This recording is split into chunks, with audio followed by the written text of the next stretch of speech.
نحمده ونصلي على رسوله الكريم أما بعد فأعوذ بالله من الشيطان الرجيم بسم الله الرحمن الرحيم واعتصموا بحبل الله جميعا ولا تفرقوا وقال النبي صلى الله عليه وسلم يد الله على الجماعة أو كما قال عليه الصلاة والسلام. I start with the name of Allah, who is merciful and gracious.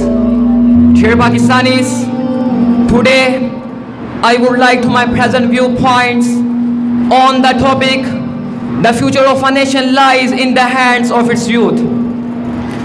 Dear gathering, once our great Quaid-e-Azam Muhammad Ali Jinnah was passing through one of the streets of Mumbai. Those were the days of Pakistan movement. He saw a Muslim child of 9 or 10 fall on the ground. The Muslim child began to weep bitterly at the sight of the drops of his own blood. The great Quaid-e-Azam went up to him and advised him to stop weeping, as a Muslim child was not expected to be scared of blood. The boy didn't know the Quaid-e-Azam and he said, "Dear uncle, you know what? I'm not weeping for the pain, but I feel I weep for the waste of the blood which I had reserved for Pakistan." Then the Quaid is reported to have said, "On that day, I became fully convinced that there is no power on the earth could stop the creation of Pakistan. I ask, what greater evidence is still required to prove that the future of a country is secured?" Dear listeners, it is rightly said that the child is the father of man, and it is not a poetic exaggeration. It is the crux of matter. It implies that it is only young people who are architects of the fate of a nation. History is replete with examples. I ask again, who were the companions of our Rasul sallallahu alaihi wasallam? Let me tell you, sir, they were undoubtedly the young man of the time.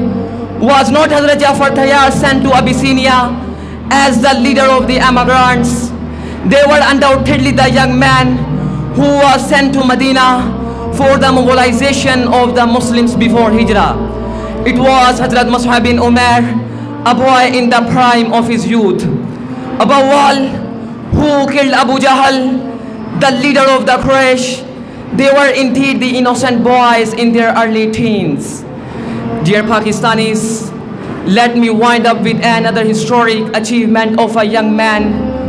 Not long ago, a great official building was on a fire in a busy market of Lahore. All the efforts to put out the fire had utterly failed. Even the national flag was in a danger firing. I would like to say that, dear our flag and my dear motherland, we will lay down our lives and our wealth, and we will shed our blood for you. This is the jewel of freedom. In the end of my topic, eventually pray to Allah, forgive our evils and take us to paradise. Wa akhiru da'wana anil hamdulillahi rabbil alamin. MashaAllah, this was Mr. Daniel was expressing the future of a nation lies in the hands of its youth. Dear listeners, it is reality. There was the young Muslim who separated the Islam to the China and to the deserts of Africa, who was Tariq bin Ziyad. When he got off the battleship, he gave a passionate sermon. He burnt all the battleship, and then he said, either we will conquer or we will martyr.